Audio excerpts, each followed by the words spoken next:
جج نے یہ بات ریپیٹ کی کہ اگر عمران خان صاحب کو خدا نہ خواستہ کچھ ہوتا ہے تو ذمہ دار کون ہوگا، تو سرکاری وکیل کے پاس اس کا کوئی جواب نہیں تھا، اور ہماری توقع تھی کہ عدلیہ ہمیں انصاف دے گی اور ان ذمہ داروں کا نام بھی اس ججمنٹ میں لکھ دے گی کہ خدا نہ خواستہ اگر عمران خان صاحب کو کوئی نقصان پہنچتا ہے تاکہ وہ اس فیصلے میں موجود ہو۔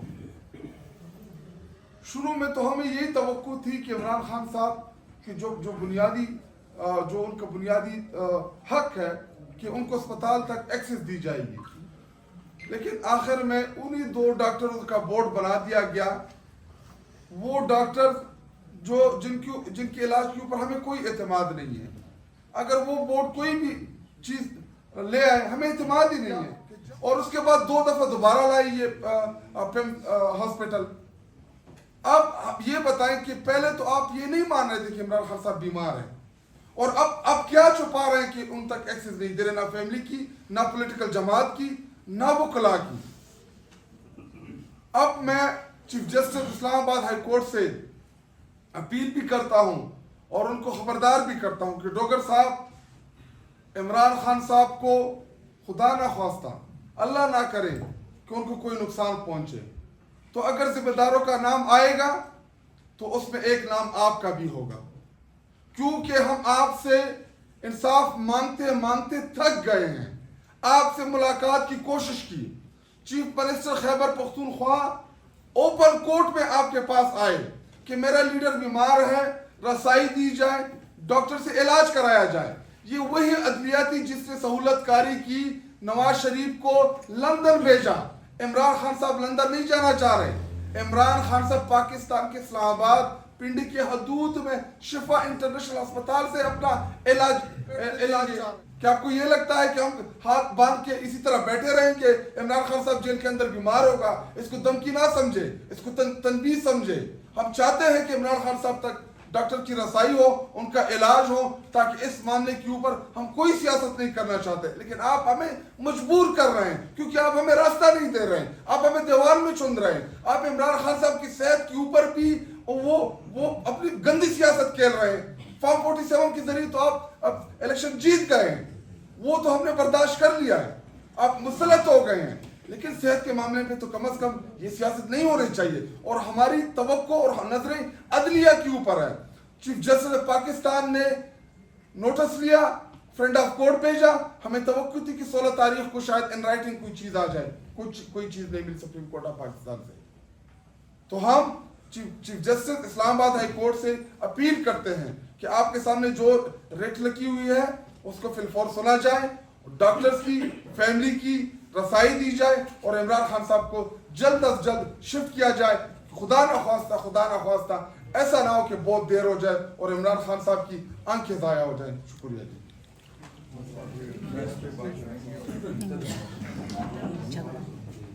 لیکن ایک فیکٹ ہے، آپ خود کہتے ہیں کہ اس کی وجہ سے ہمیں متحد ہونا ہے۔ ایران میں آپ دیکھ لیں جو گریٹ گیم چل رہی ہے، اسرائیل اور امریکہ مل کے جو وہاں پہ بمباری کر رہے ہیں، اگر یہاں پہ رژیم چینج ہو گیا، پوری دنیا کو پتہ ہے ان کے کیا امپلیکیشنز ہیں۔ اس کے علاوہ جو انٹرنل سیکیورٹی کے مسئلے، جو شہادتیں ہماری پولیس، ہمارے ایریز، ہمارے سویلینز کی ہوتی ہیں، آپ بات ٹھیک کہتے ہیں کہ ہمیں اس وقت یونٹی جگہ پہ ہم نے خود فورنزک وہ ساری دیکھی، اس عمل کے میں ساتھ تھا، اس میں 3 جگہ لوگ گولیاں مارنے والے بیٹھے ہوئے تھے، وہاں سے بھی اللہ نے جب ان کو بچایا تو انہوں نے باہر کا رخ نہیں کیا، انہوں نے پاکستان کے ڈاکٹروں پہ، ہسپتالوں پہ، علاج پہ، قوم پہ اور قوم کی دعاؤں پہ انحصار کیا اور اعتماد کیا، اور اس اعتماد اور اعتقاد یہ کا نتیجہ تھا کہ اللہ تعالیٰ نے ان کی جان بچائی۔ میں 2 باتیں آخر میں یہ کہنا چاہتا ہوں کہ ہم نے دیکھ رہے ہیں ابھی تو شارٹ آرڈر ہے، جب ڈیٹیلڈ آرڈر آئے گا تو ہم اس کو سیاسی جنگ نہیں بنائیں گے، سیاسی جنگ کے لیے اور فورم ہوگا، لیکن قانونی جنگ کے لیے ہم ہاتھ پہ ہاتھ رکھ کے نہیں بیٹھیں گے۔ جو ہی سامنے آئے گی ڈیٹیل ججمنٹ تو تو اس میں سے 2 راستے کھلے ہیں جو میں بتا دیتا ہوں آپ کو as a former law minister, as a jurist. پہلا راستہ یہ ہے کہ جو رپورٹ بھی اگر یہ جو فرضی بنا ہے ابھی, یعنی ڈپٹی کمشنر یا ایگزیکٹو آرم کا کوئی دوسرا آدمی ہو, اس کے نیچے اگر کوئی میڈیکل رپورٹ پروکیور کرنے کے لیے زور لگانا ہو تو وہ تو ڈائریکٹ آدمی اوپر بٹھا دیا ہے جو زور لگا سکتا ہے.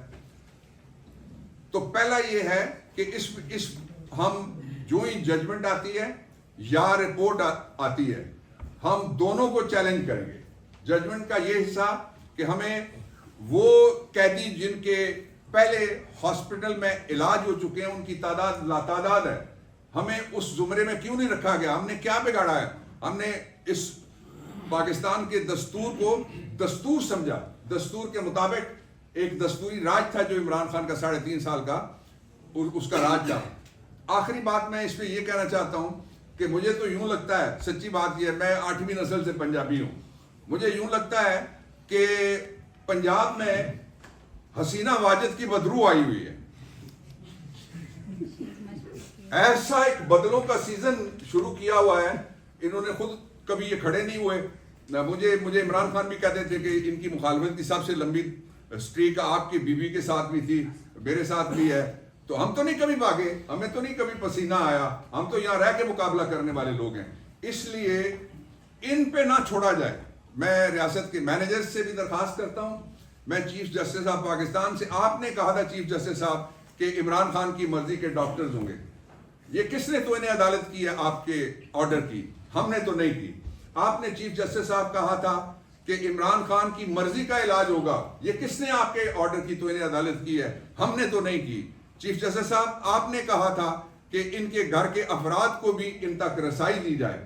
چیف جسٹس صاحب آپ نے کہا تھا جو پچھلا سرکاری ملازموں کا ڈاکٹروں کا جو سرکار کی ملازمت میں ہیلتھ منسٹری کے ملازم ہیں سارے, اس کو کہتے ہیں Pakistan institute of medical sciences, PIMS جو ہے, جنہوں نے ان سے ترقی لینی ہے, جنہوں نے ان سے پروموشن لینی ہے, جنہوں نے ان سے خطرہ ہے کہ یہ نکال دیں گے اگر ہم نے سچ بولا, ان کے اوپر اعتبار ہم بطور ڈاکٹر تو کر سکتے ہیں, لیکن عمران خان کے علاج کے لیے میں اپنے علاج کے لیے رسک لے سکتا ہوں, ان کے علاج کے لیے بالکل بھی رسک نہیں لیا جائے گا. یہ ایک آدمی کا سوال نہیں ہے, پوری قوم کا سوال ہے. اور میں اینڈ اس بات پہ کرتا ہوں کہ پاکستان تحریک انصاف کے جتنے بھی دوست ہیں سارے,